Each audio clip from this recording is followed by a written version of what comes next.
Shalom, Devosi Mazmur 106, ayat 34-48, demikian firman Tuhan. Mereka tidak memunahkan bangsa-bangsa seperti yang diperintahkan Tuhan pada mereka, tapi mereka bercampur baur dengan bangsa-bangsa dan belajar cara-cara mereka bekerja. Mereka beribadah kepada berhala-berhala mereka yang menjadi perangkap bagi mereka. Mereka mengorbankan anak-anak lelaki mereka dan anak-anak perempuan mereka kepada roh-roh jahat, dan menumpahkan darah orang yang tak bersalah, darah anak-anak lelaki dan anak-anak perempuan mereka yang mereka korbankan kepada berhala-berhala Kanaan, sehingga negeri itu cemar oleh hutang darah. Mereka menajiskan diri dengan apa yang mereka lakukan dan berjinah dalam perbuatan-perbuatan mereka. Maka menyalalah murka Tuhan terhadap umatnya, dan ia jijik kepada miliknya sendiri. Diserahkannyalah mereka ke tangan bangsa-bangsa, sehingga orang-orang yang membenci mereka berkuasa atas mereka. Mereka diimpit oleh musuhnya sehingga takluk ke bawah kuasanya. Banyak kali dilepaskannya mereka, tetapi mereka bersikap memberontak dengan rencana-rencana mereka, tenggelam dalam kesalahan mereka. Namun ia menilik kesusahan mereka ketika ia mendengar teriak mereka. Ia ingat akan perjanjiannya karena mereka dan menyesal sesuai dengan kasih setianya yang besar. Diberinya mereka mendapat rahmat dari pihak semua orang yang menawan mereka. Selamatkanlah kami ya Tuhan Allah kami, dan kumpulkanlah kami dari antara bangsa-bangsa, supaya kami bersyukur kepada nama-Mu yang kudus dan bermegah dalam puji-pujian kepadamu.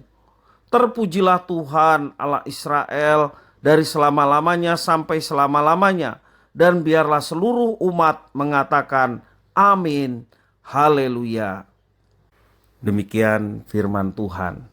Bapak, Ibu, saudara-saudara yang dikasihi oleh Tuhan, dalam konteks pernikahan, ketidaksetiaan terhadap pasangan selalu membawa luka batin dan kenangan pahit karena kepercayaan salah satu pasangan telah dihianati. Itu sebabnya dosa ketidaksetiaan tidak pernah memberikan kebahagiaan dan kedamaian dalam sebuah relasi.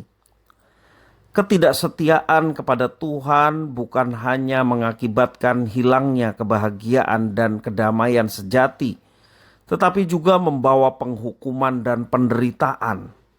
Hal ini terjadi pada bangsa Israel. Mereka bukan hanya tidak taat kepada perintah Tuhan, mereka juga berpaling pada penyembahan berhala. Bahkan mereka membunuh anak-anak mereka sebagai korban persembahan kepada berhala. Sungguh kekejian di hadapan Tuhan. Dan berkali-kali Tuhan memaafkan, tetapi pertobatan mereka hanyalah sementara. Mereka kembali tidak setia kepada Tuhan dan hidup dalam dosa. Tidak mengherankan jika Tuhan jijik terhadap mereka. Ia marah dan menghukum mereka. Namun sungguh besar kasih setia Tuhan kepada umatnya, sehingga ketika mereka berseru kepada Tuhan, ia tetap mendengar. Saat umatnya kembali kepadanya, ia mau menerima mereka. Ketika mereka berseru karena menderita akibat dosa yang mereka perbuat, Tuhan masih mau mengampuni dan menyelamatkan mereka. Itulah kasih setia Tuhan kepada umatnya. Apakah sekarang hidup kita mulai menyimpang dari firman Tuhan? Apakah hidup kita mulai tidak setia kepada Tuhan? Mungkin hari ini kita lebih berfokus mengejar kekayaan atau gelar.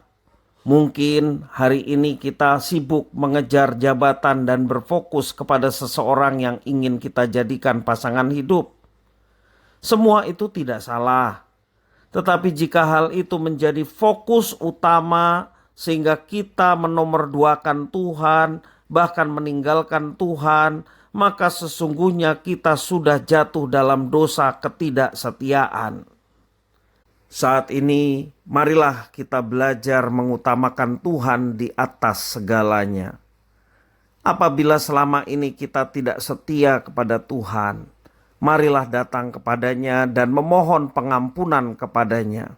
Bertobatlah dengan sungguh-sungguh, berbaliklah kepada Tuhan dan setialah kepada firman Tuhan, karena Dia telah menyatakan kesetiaan kepada kita.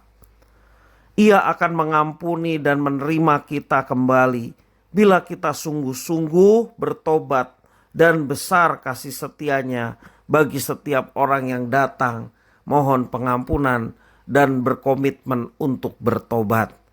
Tuhan bukan saja menerima permohonan pengampunan dari kita, tetapi Dia juga sedia untuk menuntun hidup kita.